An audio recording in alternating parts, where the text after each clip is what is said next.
At Goldcorp, we believe that being a good partner starts with being a good neighbor. That's why growing partnerships is the heart of Goldcorp's approach to corporate social responsibility. It all begins with the relationships we've made in the communities where we live and work. Everywhere Goldcorp works, we want to understand the context we're working in, we want to understand the communities, what their needs are, what their priorities are, and work with them through partnership to help them achieve their goals. And Goldcorp is in a unique position to be a catalyst for that type of development. In Honduras, the San Martin site continues on its road to post-closure sustainability. Chickens, pigs, cattle, and tilapia fish are all farmed on the former mine site, providing sustainable jobs and skills training to the people of the Val de Siria. At the Marlin mine in Guatemala, Goldcorp helped build new schools and hire new teachers. We also work closely with independent groups like AMAC to monitor local water supplies, ensuring that our operations have no adverse impact on the local community. In Mexico, numerous outreach programs were introduced around the Peñasquito project, giving job opportunities to the many men and women who had never previously held paying jobs. No puede haber sustentabilidad de la empresa en el largo plazo si no es en un contexto en el que las comunidades que nos rodean tengan una participación activa.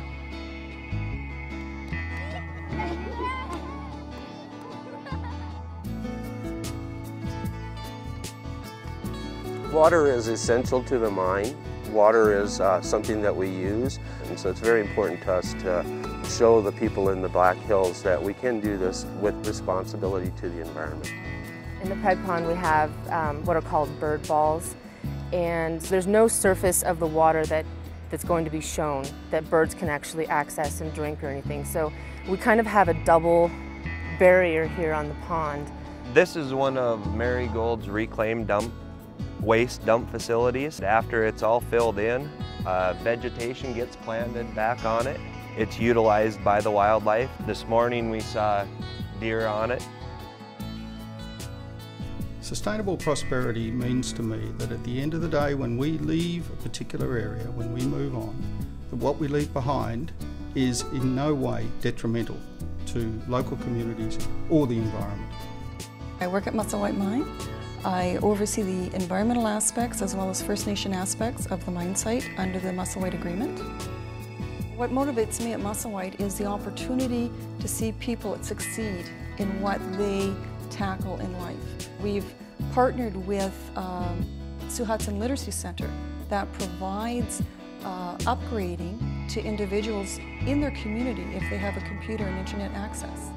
I'm proud of the long-term successful partnership we've developed with our First Nations at Musselwhite, and it's played a very important role in the success we've had at this operation. I'm even more excited about the new collaborative agreement that we've struck with the Cree in Quebec associated with our Eleanor project, in that the Cree are playing an active role in the design, permitting, and engagement we have with the government about getting the operation started.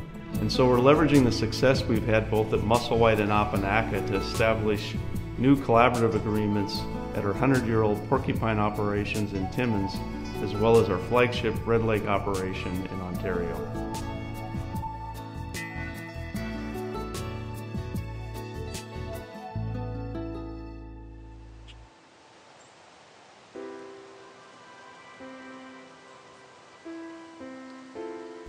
I'm Laszlo Götz. I'm environmental manager at Porcupine.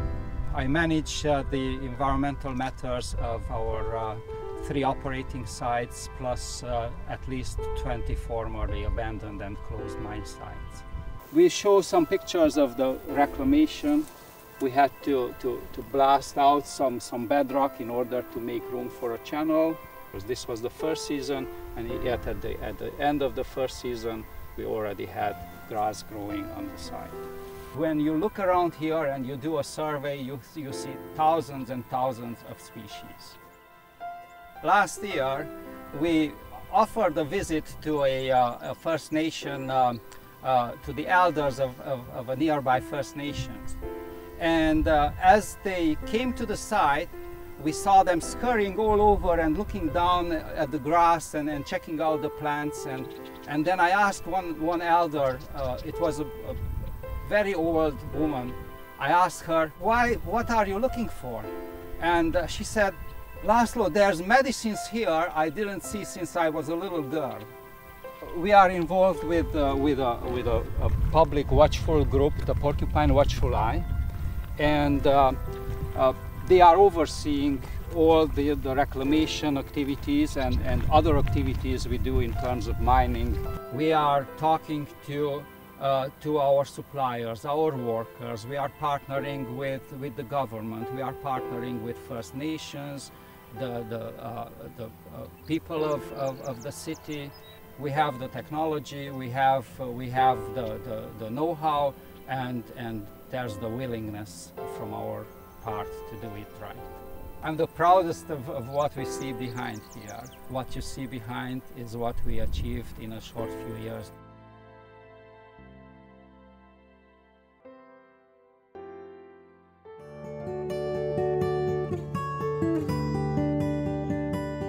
I was attracted to the environmental field to make a difference.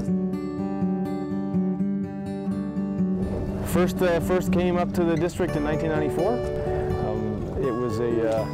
It was a much different picture in 1994. The lake here was a very turbid color.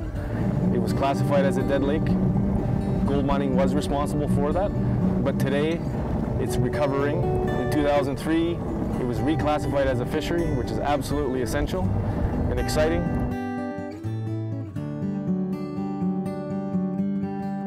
The Bomber Lake recovery story is something that we promote locally because it is a local community interest story.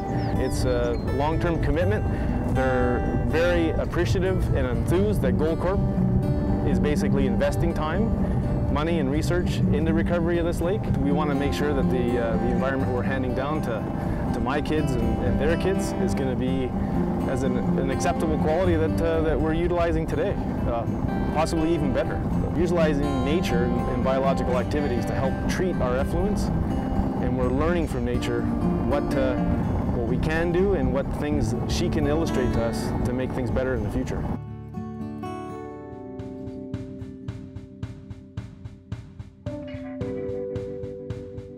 I was born, actually raised in a small Northern Ontario mining town, and that being from a small Northern Ontario community, that is a resource community, mining gets into your blood, it becomes part of who you are.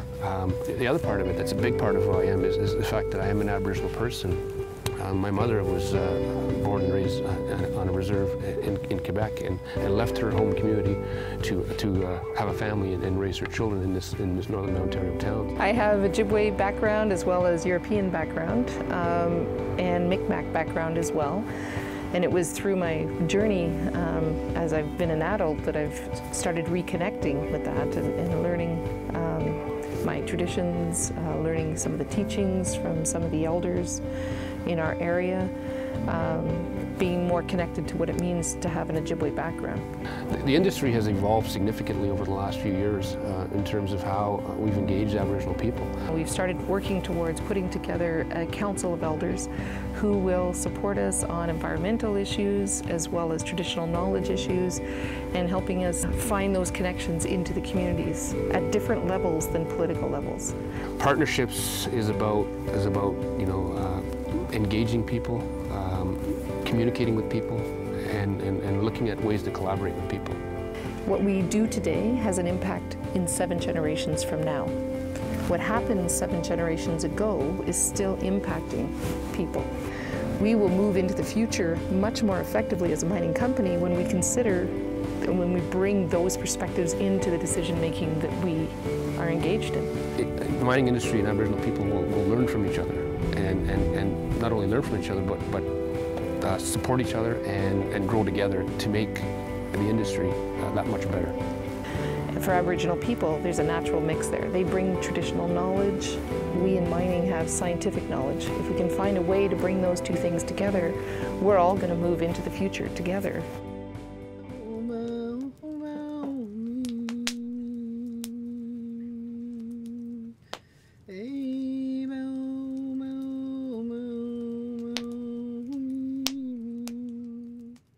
This is a special day for my grandson. His first day out and it's so special. So he gets lucky for his first hunt.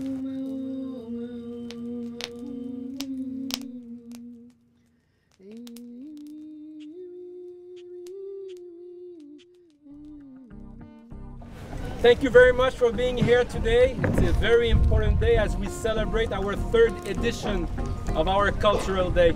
This is the 3rd time that's taken place, so it's evolved to a Cree Cultural Day to a Multicultural Day. So I think that's very fitting.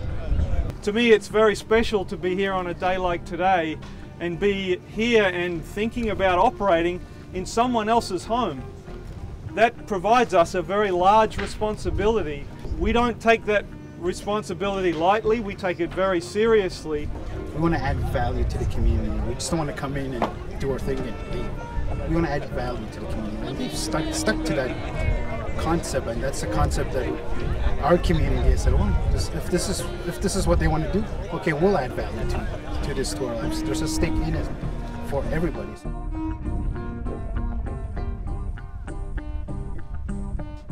We have a strong commitment to have a positive impact on those surrounding communities. We're talking about the James Bay Crees for sure, but also the non-native community around the project. Somewhere there's kind of a trade between them and I share my experience with them. They show me a lot of things. We teach each other somewhere. We eat together, we work together, and we play together after. So it's something that it really creates close bonds. So you've seen maybe the tent, the teepee that we have built, and a lot of people go there to socialize. So there's a lot of interaction between the local Cree and the company people. It's actually a lot of fun.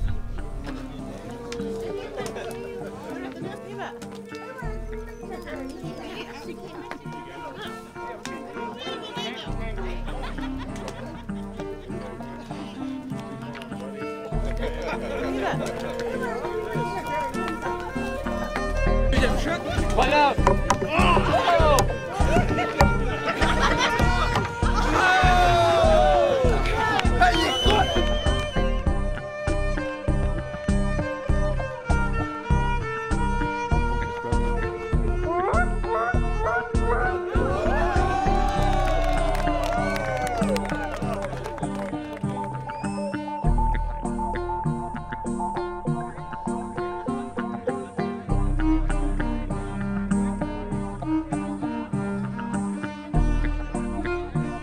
I remember my father always told me that the sportsman is the one who does the right thing when no one is looking. And it's our responsibility to always conduct ourselves in a responsible way. The partnership is going to continue to grow in a meaningful way that adds real value to both parties, and I think that's the key. We jiao to dao. You know what that means? Let's be partners.